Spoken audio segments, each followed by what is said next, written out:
Tu te demandes sûrement comment dessiner ton propre webtoon, comment faire pour compléter ton épisode rapidement et efficacement. Reste sur cette vidéo pour le savoir.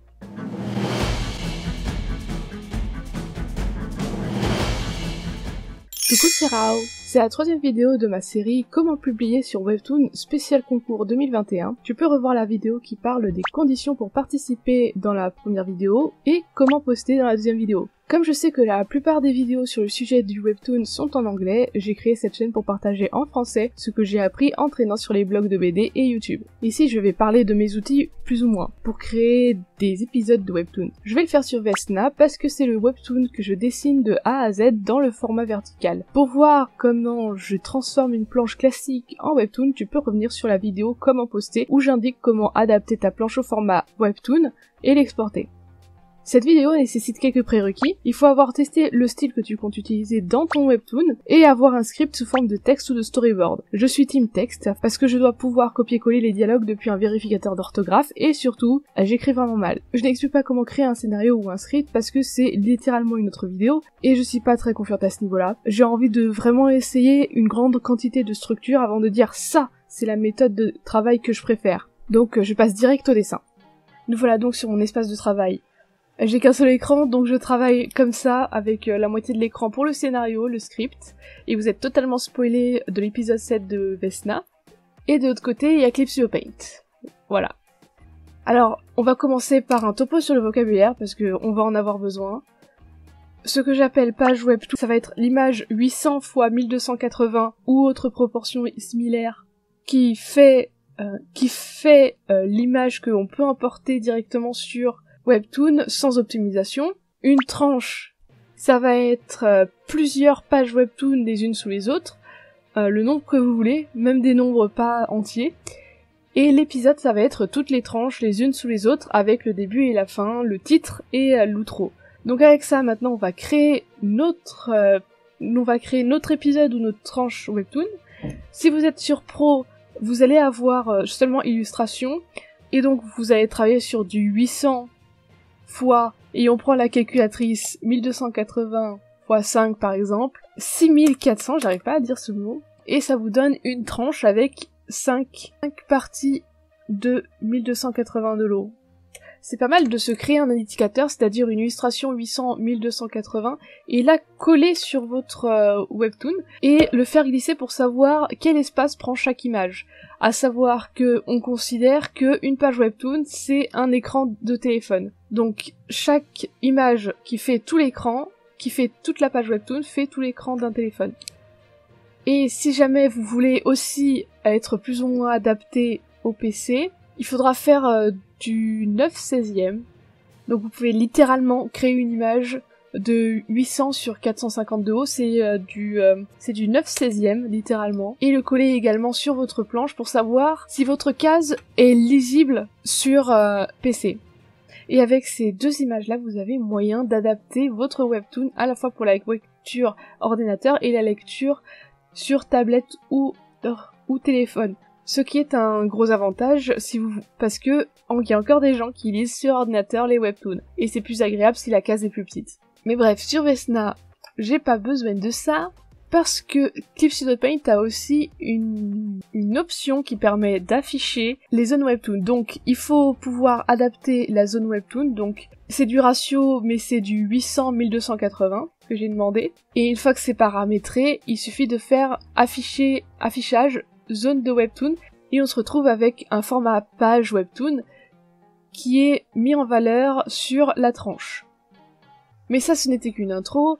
Moi, ce que j'ai, c'est X, donc je peux littéralement créer plusieurs tranches à la fois.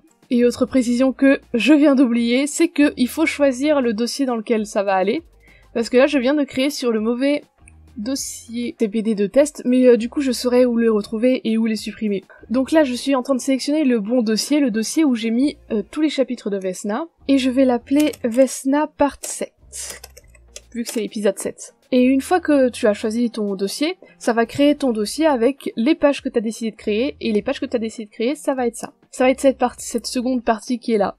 Donc tu as plusieurs paramétrages par défaut, mais moi j'aime bien être dans le perso, et comme j'ai dit, j'aime pas quand les tranches sont trop longues. Donc ce que je fais, c'est que je mets directement 800 sur 6400, donc c'est les tranches que j'avais montrées dans l'illustration. Je choisis la couleur de papier, pas totalement blanc, mais légèrement gris, pour avoir une petite ambiance. Et ensuite, il y a le paramétrage de pages. Ce qui fait que si on coche ça, ça va créer plusieurs pages en même temps. Donc il y a la première option qui est nombre de divisions par page, ce qui fait que ce que tu as créé, il va le diviser par tranche, mais par le nombre de divisions que tu veux. Donc là, comme 6400, c'est 5 fois 1280, ça va faire 1280 de hauteur, mais tu peux littéralement faire ça, faire 500 petites pages. Et ce que j'utilise, c'est le nombre de pages. Du coup, le nombre de pages, ça va multiplier cette tranche par le nombre que tu as choisi. Donc ça, c'est ce que je ferai pour Vesna, boum. Et tu te retrouves du coup avec cette interface où tu as chaque page accessible. Ça, c'est pour Eggs. Donc on va repasser sur du pro maintenant, parce que ça va être universel, ça va être le moment de retranscrire ton scénario sur ta planche. Donc là, par exemple, je vais faire, par exemple, jusqu'à ce dialogue, parce que je vais avoir besoin de dialogue, donc jusqu'à la case 6. J'espère que ça va être assez.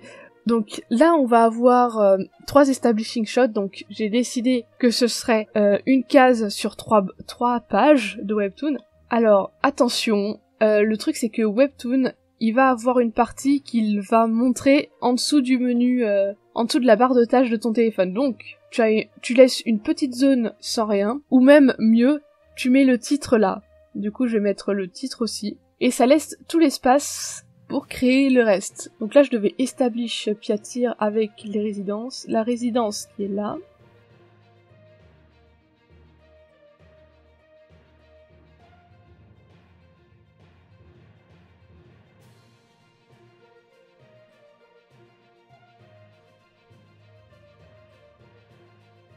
Donc voilà, ça on va dire que c'est le croquis. Je sens que j'ai modifié beaucoup de choses parce que du coup je suis très fatiguée, donc j'ai pas eu spécialement d'imagination là-dessus. Et c'est dans cette étape-là aussi que je vais faire en sorte de bien mettre en page. Donc surtout pas hésiter à rallonger les planches quand justement t'as ces 2 petites cases là, ces 2 petites cases qui se superposent presque, et qui du coup sont dans dans la même page Webtoon, dans le même écran que ce truc qui est censé être un establishing shot, et il rentre à peu près dans l'establishing shot qui représente le salon de thé et le fait qu'ils sont à l'intérieur du salon de thé. Alors Webtoon conseille plutôt d'avoir 200 pixels de haut entre chaque case, donc je vais essayer aussi de faire quelques pixels en plus. Donc on a donc l'establishing shot du thé, et on voit quand même qu'il y a des personnages en bas. Puis quand on est sur le T, on voit rien encore, donc il faudrait que je grandisse, que je fasse en sorte qu'il y ait un dégradé qui continue comme ça. D'ailleurs, on va représenter les dégradés par ça. Les petites vagues, ça représente les dégradés, et du coup on va utiliser la déco du salon de thé comme un espèce de cadre. Si on est au milieu, on a un aperçu de la case du dessous, mais je le trouve un peu trop gros cet aperçu. Donc hop, on va le descendre un peu, et on va juste laisser voir qu'il y a une bulle qui est là, et la case elle commence là. Et ensuite, vu que c'est des dialogues, je préfère avoir ces 2 cases sur la même page. Voilà, c'est des dialogues très basiques, donc je les mets sur la même page, et je fais en sorte qu'on puisse lire comme ça. Genre pas juste comme ça, mais vraiment en diagonale vers le bas, et de gauche à droite. Je pense que cette case je peux l'améliorer, mais je le ferai plus tard dans mon coin. Je l'aime pas spécialement. Là, je peux rajouter une case. Donc chaque ligne, en fait, ça va être une case. Chaque ligne ici, ça va être une case dans le script. Et je pense que cette partie-là est super longue.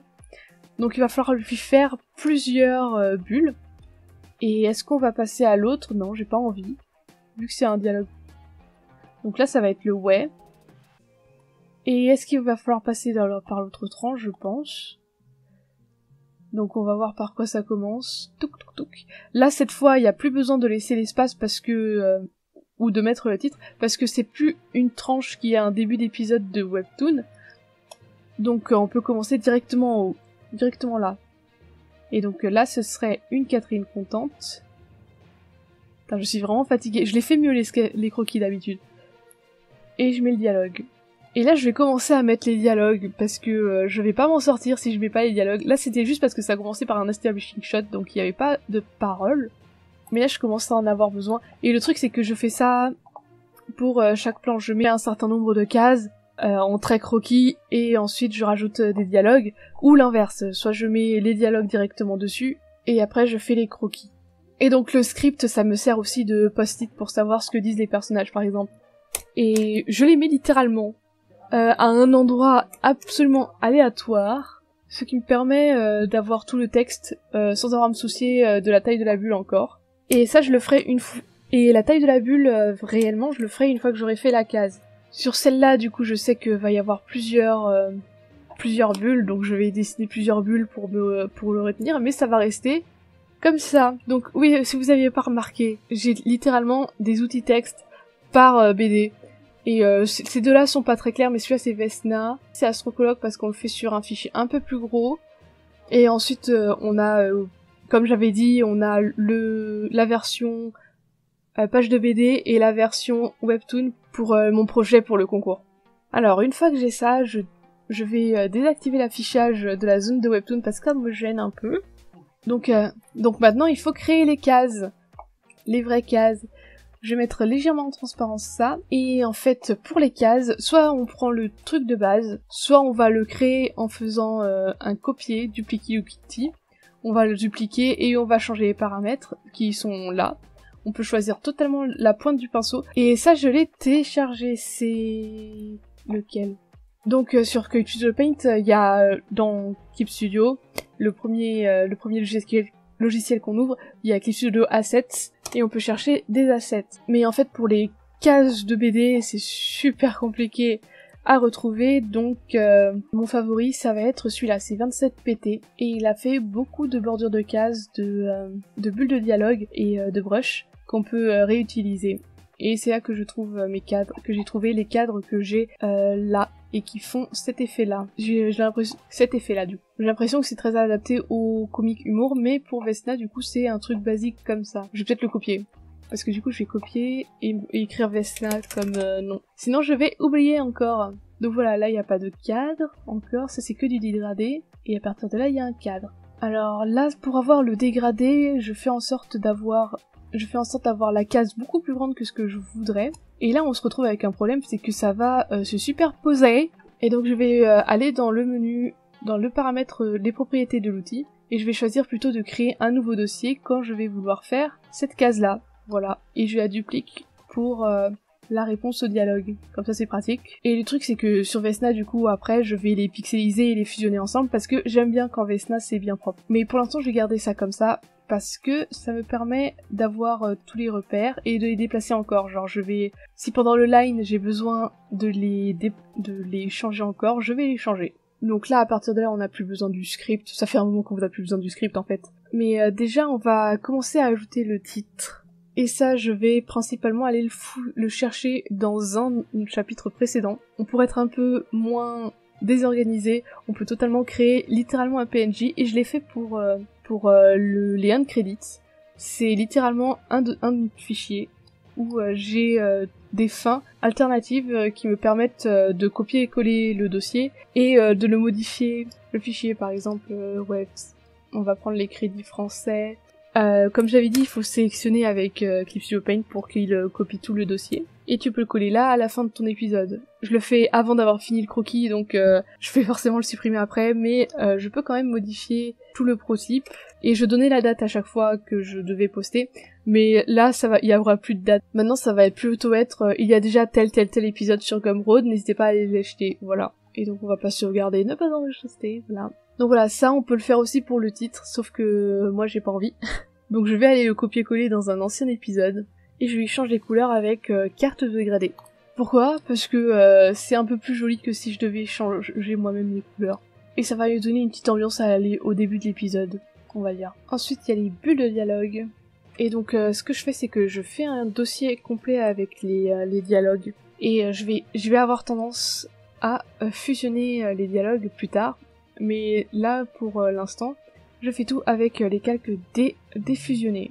Ça c'était une brush que j'avais téléchargée aussi, donc c'était Speech Bubble pour la recherche. Donc on se retrouve avec plein de dialogues, on peut même avoir des matériaux pour faire l'écrit, et je les ai rangés souvent dans Balloons, pour les images en tout cas. Pour les traits de ballon, j'ai dû oublier, donc je n'y retrouverai pas. Et aussi, il y a différentes formes de bulles, et donc on va se retrouver avec plusieurs formes de bulles quand on a besoin de montrer une expression, genre là il va être neutre, assez neutre, donc je lui laisse une bulle normale, mais juste après, le way est censé être un peu dépressif, donc je vais sélectionner le way et lui faire baisser quelques points pour qu'il ait l'air un peu dépressif, ce way, comme on dit. Le dossier de dialogue, d'ailleurs, il doit aller tout en haut, pour ne pas être invisibilisé par les cases. Remarquez que je mets en forme les dialogues avant de les mettre dans des bulles, et ça c'est pour éviter une erreur de débutant, qui est de faire une bulle qui serait pile de la taille, ou trop petite même, que le texte. Donc le mauvais exemple, c'est ça, genre...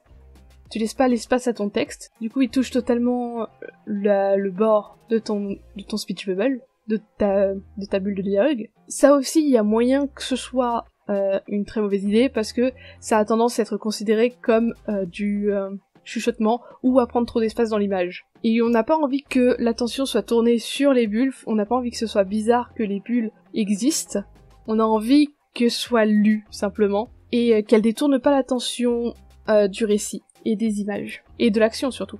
Donc voilà, donc les queues je les mettrai plus tard. D'ailleurs ça j'aurais totalement pu ne pas faire de cadre. On va supprimer ce cadre parce que techniquement avec les paysages qui servent de cadre, on peut totalement ne pas avoir de cadre à cette case là. Je m'appuie beaucoup sur le croquis du coup. Autre chose pour les bulles, c'est l'écriture. Alors il y a différentes écritures, il ne faut pas oublier qu'il faut qu'elle soit 100% gratuite si vous voulez faire de l'argent dessus. Et en plus, il faut qu'elle soit lisible et qu'elle ressemble à une typo de BD. Donc ça, c'est du Comica. C'est facile, c'est la base.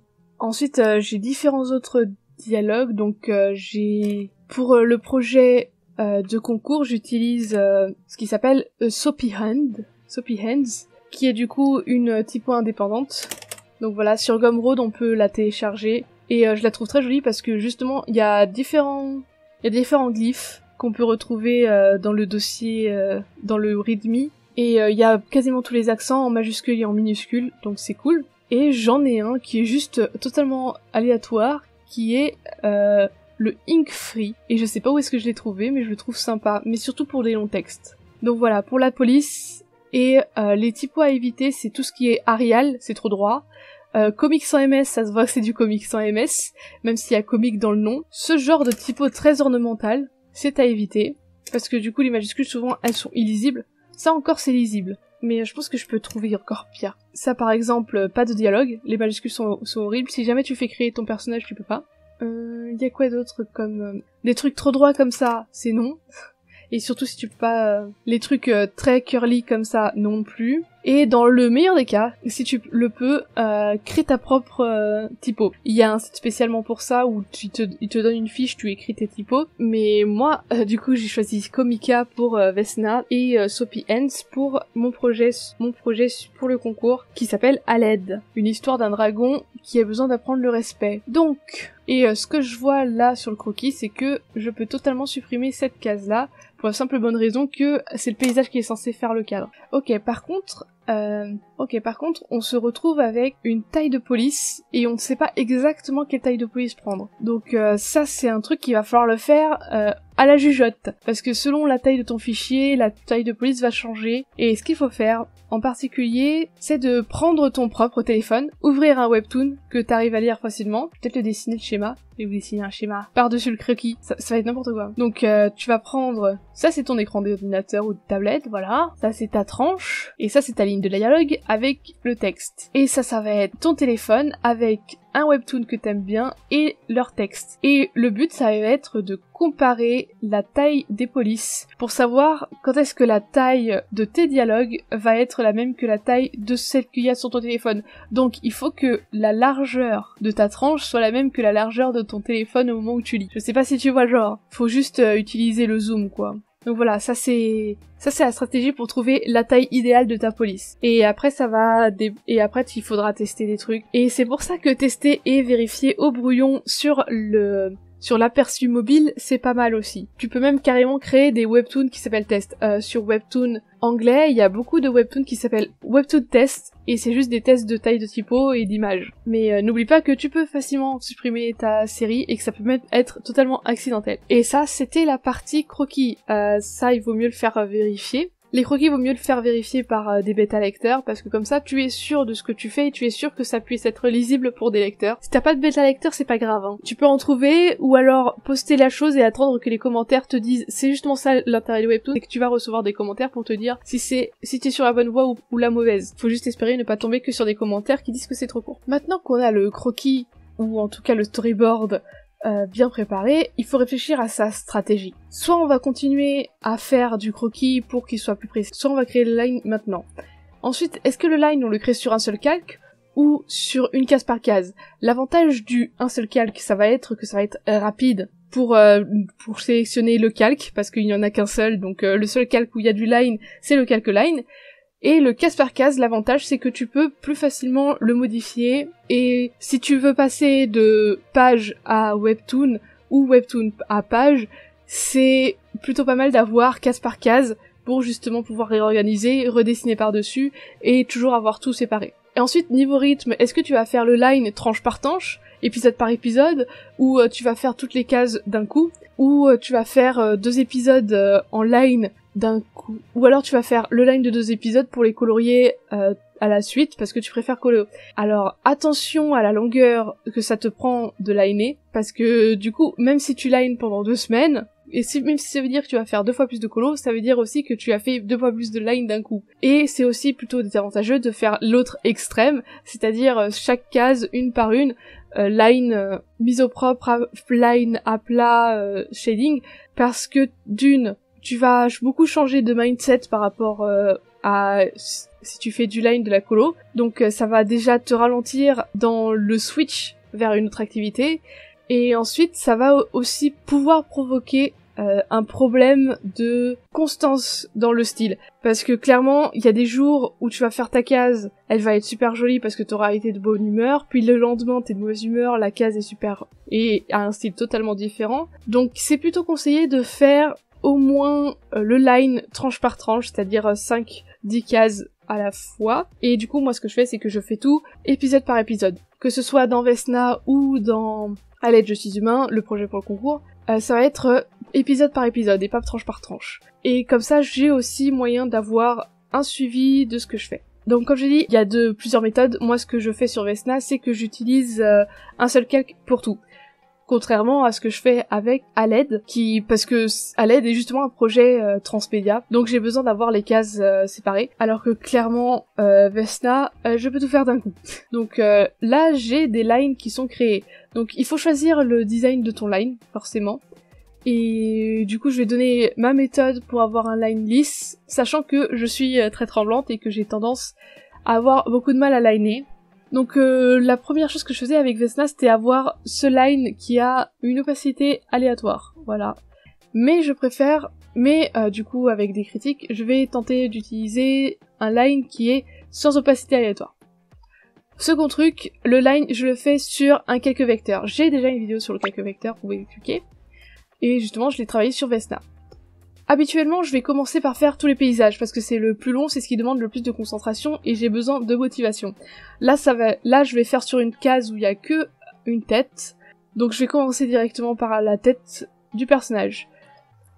Alors, si t'as des personnages qui ont un design très complexe, tu vas peut-être avoir du mal à faire comme moi. Faut vraiment avoir des designs assez simples dans le webtoon surtout, mais globalement, même en émulation, faut savoir quelle forme compose ton personnage, et donc tu peux te faire, du coup, des fiches perso, ce que j'ai, et que j'ai oublié d'ouvrir, totalement. Donc sur le line, j'ai juste besoin de connaître les formes. Donc le personnage que je cherche, c'est celui-là. Voilà. Juste les formes, du coup j'ai besoin d'avoir au moins une illustration plein pied, et au mieux un turnaround. c'est-à-dire le face, le côté, profil, et le dos. Et ou alors le 3/4 devant et le 3/4 derrière pour savoir exactement à quoi ressemble le vêtement. Donc là je vais faire le line sans vous en mettant un accéléré.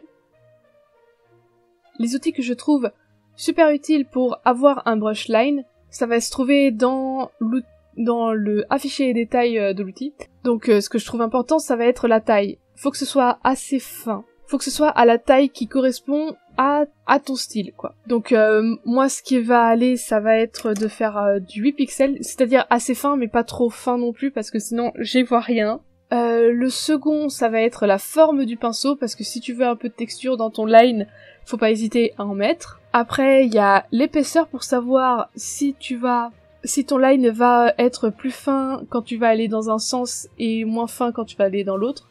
Genre typiquement de la calligraphie. La densité aussi, ça va être pas mal important pour principalement savoir si ton line va être vraiment très dur ou s'il va laisser passer un peu de couleur. Ce que je fais, c'est que j'ai quand même un line dur, mais je le mets en produit, du coup, ça laisse passer de la couleur. Et enfin, la catégorie correction, où il y a beaucoup de choses qui sont très importantes, c'est la stabilisation. Ça va faire que ton line va être plus ou moins rapide à faire, et du coup plus ou moins temps blanc. Là, je fais un truc très lent, voilà. Et du coup, moi, je force la stabilisation pour que quand je fais un trait lent, ça fasse pas des petites vagues comme on l'a vu. Mais du coup, tu peux pas faire des trucs super rapides. Et c'est le défaut de la stabilisation. Tu peux aussi faire après correction, ce qui fait qu'avec la stabilisation, tu vas avoir une petite modification de l'angle et qui va éviter justement les problèmes de tremblement qui te restent. Donc par exemple, si avec correction, je vais très lentement comme ça va me corriger la ligne après que j'ai soulevé le stylo. Donc ce que je fais, c'est la stabilisation et je utilise rarement après correction parce que je préfère avoir la maîtrise de ce que j'ai vu.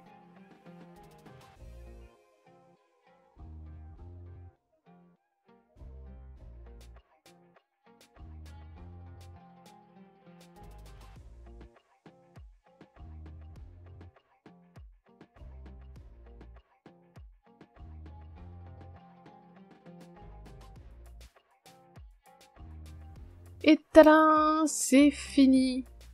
Maintenant que j'ai le line, on va passer aux aplats. Donc les aplats, j'ai littéralement des chartes de couleurs dans la fiche perso parce qu'il faut aussi que je puisse retrouver quelle couleur correspond à quoi. Ma stratégie à ce niveau-là, c'est encore une fois de quasiment tout faire sur le même calque. Mais pas totalement. Là ce que je fais, c'est que je fais d'abord la peau, mais la peau ça va remplir tout le personnage. Et donc pour les aplats, j'ai différents outils. J'ai donc le lasso fil qui ressemble à ça. C'est genre juste il va remplir toute la zone que tu as sélectionnée. Il y a le bucket normal où on va consulter la zone de référence avec plusieurs autres calques si besoin.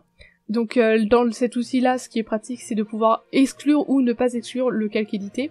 Mais en gros, ça va prendre le calque que tu as choisi, donc soit tout, soit le calque de référence, soit le dossier, et ça va du coup remplir ce dont tu as besoin. Et ensuite, il y a l'outil magique. L'outil, tu sélectionnes et ça remplit que dans le line. Pourquoi ? Parce que ça va prendre toutes les zones qui sont déjà fermées. Comment le retrouver ? C'est un truc à télécharger sur Clip Studio Assets encore. Et quand on cherche Close and Fill, on a ces personnages-là, les cornets à glace, je dirais. Donc l'outil qui arrive de base, c'est celui-là. Et il va pas exclure le calque actuel de la colo. Ce qui fait que si tu sélectionnes une zone qui a déjà eu une colo avant, ou un aplat, il va pas faire attention au line, il va juste remplir là où il y a la couleur. Donc moi j'ai celui-là qui va exclure justement toute la partie calque actuelle, et qui va juste remplir là où j'ai demandé. Mais bon, du coup j'avais dit que je faisais pas tous exactement sur le même line, donc t'as d'abord la peau, et ensuite je vais créer des calques par catégorie, genre là t'as les cheveux, donc là c'est la peau, Et je vais du coup sélectionner la peau, et peu importe le calque sur lequel t'es, l'outil va sélectionner par rapport au calque que tu as mis en référence. Donc si tu sais pas comment mettre un calque en référence, c'est tu prends ton calque que tu veux mettre en référence, donc le line chez nous, et tu cliques sur définir comme calque de référence. C'est facile. Et j'ai dû l'expliquer vite fait sur le calque vecteur, je ne sais plus. Donc voilà. Et tu peux utiliser la couleur transparente pour effacer les parties dont tu n'as pas besoin qu'elles soient coloriées. Et pareil pour les vêtements. Je mets souvent les vêtements en dessous des cheveux. Et pareil aussi pour les détails qu'il y a sur le visage. Donc c'est souvent les yeux et la bouche que je sépare de la peau. Pourquoi, vous allez me demander? Parce que la peau, ce que je fais à la fin, c'est que je prends un rouge. Enfin, je prends de la couleur de joue, quoi. Parce que ça peut pas forcément être du rose. Je prends cet outil qui, du coup... Je l'ai téléchargé, mais c'était quelqu'un qui me l'a passé. Et en gros, c'est juste un brush pinceau avec une très petite opacité et qui est maîtrisée par la pression. Et je l'aime beaucoup. Et ce que je fais, c'est que je rajoute du rouge de joue. Voilà, j'adore faire ça. Et j'en rajoute partout. Et il faut pas oublier de verrouiller le calque, sinon ça en met partout aussi. Et c'est pareil avec les cheveux en fait, c'est je prends la couleur de la peau, je verrouille les cheveux, et je mets un peu de couleur de peau dans les cheveux. Ça éclaircit un peu, et ça donne un effet un peu plus naturel. Et c'est pareil si t'as envie de mettre une couleur d'ambiance, mais c'est souvent ce qu'on fait à la fin. Genre si t'as envie qu'il y ait un peu de bleu, voilà. Si t'as envie de lui mettre une colo aussi. Donc voilà, là c'est liné, je vais juste rajouter un background que je mets dans un autre dossier. Tous les backgrounds je les mets dans un autre dossier que celui des personnages. Et d'ailleurs je vais créer un dossier pour les personnages. Il y a aussi cette option qui est palette. Et en fait tu peux totalement mettre des couleurs là-dessus. Et je l'utilise principalement pour le shading. Parce que ça va dépendre du bâtiment où t'es. Mais j'aime bien aussi... comme je vais l'utiliser dans beaucoup de cases, j'ai tendance à le mettre dans des palettes. Donc pour créer une palette, il faut juste aller dans la clé à molette et créer un nouvel ensemble. Voilà. Ou sinon, tu peux en importer un, si tu en as un que t'aimes bien. Donc t'appuies là et tu en importes un par rapport aux matériaux téléchargés que t'as. Donc voilà, ça et justement, c'est la transition parfaite pour passer au fait que on va shader maintenant. Donc là j'ai des couleurs de base et ça va pas être celle du tout du paysage. Mais du coup pour créer une couleur, il faut d'abord se mettre sur une couleur vide. Voilà, on se met sur une couleur vide, on sélectionne la couleur et on va cliquer sur ajouter une couleur pour ajouter une case ou remplacer la couleur pour garder le même nombre de cases. Et on peut continuer comme ça, donc si c'est ce bleu là pour les ombres, ça peut être ce vert là pour les lumières, et du coup on va l'éclaircir un peu pour que ça corresponde aux lumières. Et là je vais faire ajouter une couleur, et comme vous l'avez vu, ça ajoute un carré. Et donc comment décider des couleurs de shading? Alors le cheat code que j'ai, c'est que il faut utiliser des contrastes, des couleurs qui sont dans l'opposé. Donc je vais me mettre sur la palette de couleurs. Donc ça, si ça c'est l'ombre, ça va être la lumière. Donc si vous avez bien vu, je vais totalement à l'opposé dans la roue de couleurs. Donc par exemple, et si ça c'est la lumière, oula, on va le faire un peu plus clair. Si ça c'est la lumière, ça c'est l'ombre. Peut-être un peu moins foncé parce que le bleu ça a tendance à être vraiment très très foncé en produit. Donc voilà, ça on a des couples de couleurs comme ça qui techniquement marchent assez bien. Et du coup on peut se dire rouge foncé, bleu clair à peu près, et orange jaune du un peu plus bleu, et c'est censé donner des couleurs qui correspondent assez bien à des opposés et qui se complémentent assez bien. Mais je sens que j'ai fait des pipetages à l'arrache, hein, parce que je suis plutôt calcul que je vois des choses. Donc j'ai mes deux couleurs, et par-dessus le dossier personnage ou background, je vais séparer les ombres du background et du personnage parce que Faut faire les ombres sous les pieds des personnages et j'ai pas envie de me concentrer sur de la section. Et on se retrouve avec le dossier personnage, on crée un calque par-dessus, on va le clipper pour éviter que ça sorte du personnage et que ça aille sur le background. On va le mettre en produit et je le mets à 50% quand on est en jour, parce que sinon ça fait vraiment trop foncé. Et en fait, du coup, tu te retrouves avec ce superbe ombrage qui va passer par-dessus les couleurs et les multiplier. Donc ce que tu peux faire, c'est mettre de l'ambiance en mettant des dégradés. Avec le pinceau, tu mets des couleurs plus précises. Tu peux aussi utiliser le lasso pour aller plus vite si jamais t'as des zones où t'as vraiment envie d'aller vite en mode hop. Ou s'il y a des grandes zones que t'as pas envie de colorier avec ton pinceau, ça peut être pratique. Et là, tu peux avoir autant de calques que tu veux. Moi, j'en ai qu'un seul parce que je suis paresseuse. Mais les gens ont tendance à faire les ombres. Attendez, je vais vous faire ça. Genre, en premier, on fait les ombres. Les ombres vraiment sur des endroits qui nécessitent des ombres. Et ensuite, ils rajoutent un calque encore en produit, ou peu importe, pour faire l'ambiance ombre. Je le mets à 50% aussi. Ensuite, ils prennent un calque en densité... en incrustation. Et avec incrustation, tu peux faire des highlights, du coup, parce que c'est très très léger. D'ailleurs, il y a un brush pour faire des highlights de cheveux, qui est juste là, et que je vais utiliser tout de suite. Voilà. Bonjour, je suis un gros flemmard. Voilà, j'ai des highlights de cheveux. En un coup de pinceau.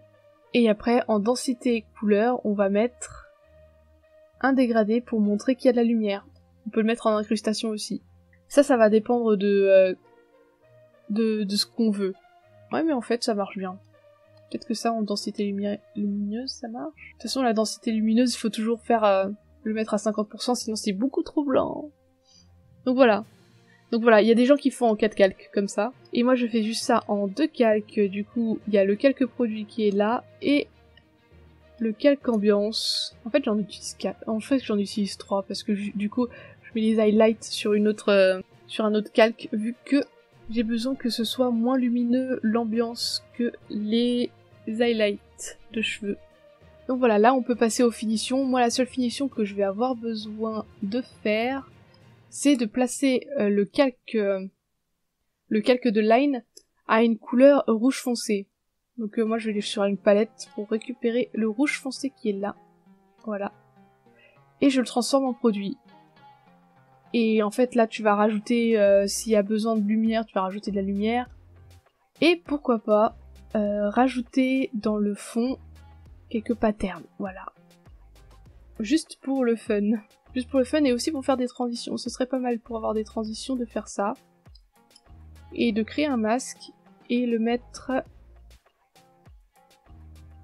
en noir.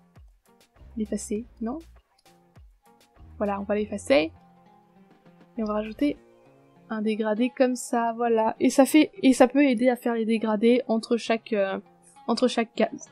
Bon, par contre, oublie pas que il faut quand même qu'il y ait une certaine continuité, surtout à ces endroits-là de début et de fin, qui doivent pouvoir se relier. Et du coup être cohérents ensemble. Et normalement, c'est à ce moment-là où j'ajoute les crédits comme j'ai montré. Et ce que tu peux faire en fait, c'est littéralement avoir un PNG que tu utilises tout le temps. C'est-à-dire une page webtoon simple. Tu vois le 800 x 1280. Et cette image, il y aura tout ce que tu mets à la fin. Tu peux même en avoir plusieurs, genre plusieurs tranches. Donc faut pas oublier de demander des likes, les petits cœurs. D'ailleurs n'oublie pas le petit pouce en l'air sur ma vidéo, hein. Faut pas oublier non plus de demander un commentaire. Que j'écris super mal, il y a un M. Mais le petit symbole c'est ça du coup. Une petite bulle. Et ne pas oublier de demander à s'abonner. Et pour ça il n'y a pas spécialement de logo. Du coup moi j'ai mis le enregistrer sur ta passe. Et n'oublie pas de t'abonner à ma chaîne YouTube. si tu ne l'as pas encore fait, parce que il reste encore une vidéo pour terminer cette série. Donc voilà, ça c'est un des trucs dont tu as besoin à la fin de ton épisode. C'est un truc important pour justement avoir des réactions, parce que si tu rappelles pas aux gens qu'il faut liker, commenter, ils vont pas forcément le faire. Ensuite, il faut pas oublier de mettre tes crédits, genre quelque part tu dis fait par, voilà, ou dessiné par, scénarisé par. Tu peux mettre ton petit avatar. Faut surtout pas hésiter aussi à rajouter genre des illustrations ou des anecdotes. Moi je fais les deux sur Vesna. Il y a l'illustration que j'ai mis dans l'épisode 4, j'ai reçu beaucoup de commentaires sur l'illustration, même quand ils commentaient le chapitre, et les anecdotes, des fois ça fait mouche. Par exemple, ma meilleure, c'est quand même, si ça ne fait pas mal aux yeux, c'est que c'est pas historique, un truc comme ça. Et dans les Canva et dans les originaux qui utilisent ces méthodes, pour l'illustration j'en ai pas, mais ça vient de Webtoon Canva anglais Lucky. Et pour les anecdotes, il y a Gradalis qui fait ce truc en particulier. Mais en tout cas, dans les originaux, ils mettent toujours les crédits, les appels à l'action qui sont ce truc-là. Donc commenter, liker et s'abonner. Et une illustration toujours la même à la fin pour dire aussi d'aller sur Patreon. Pourquoi pas. Et d'ailleurs, du coup, en parlant de l'illustration, il faut pas oublier que l'illustration doit être différente à chaque épisode pour qu'il y ait des réactions dessus à chaque épisode. Mais si tu mets une seule image, ça va souvent être l'image qui va être liée à l'appel à l'action. Voilà, ça c'est une précision. Une fois que t'as tout ça, t'as toutes tes tranches, et t'as ton titre et ton outro, on va dire, tu vas pouvoir passer directement au post sur Webtoon, et pour ça, tu peux directement cropper toi-même, ou envoyer à Webtoon directement. Sur Webtoon et Tapas, ça va diviser et optimiser ta tranche pour qu'elle puisse être affichée rapidement sur un navigateur, parce que l'histoire des petites tranches, c'est justement pour que ce soit affiché rapidement sur des réseaux de très mauvaise qualité. Mais ça marche pas forcément dans le métro parisien. Si t'as encore le temps, je t'invite à lire Vesna et Astrocologue. Je prépare toujours mon projet pour le concours, À l'aide je suis une main, une comédie inspirée de Cusco. Je rappelle que c'est une histoire d'un dragon qui se transforme en humain le jour et doit se trouver un sorcier qui voudra bien briser sa malédiction, mais il faudra apprendre des mots magiques. Merci d'avoir regardé cette vidéo jusqu'au bout. N'oublie pas de liker, commenter et t'abonner à la chaîne, et bien sûr de suivre mes aventures de webtooner amateur sur Insta, TikTok et Artfall. Bye bye.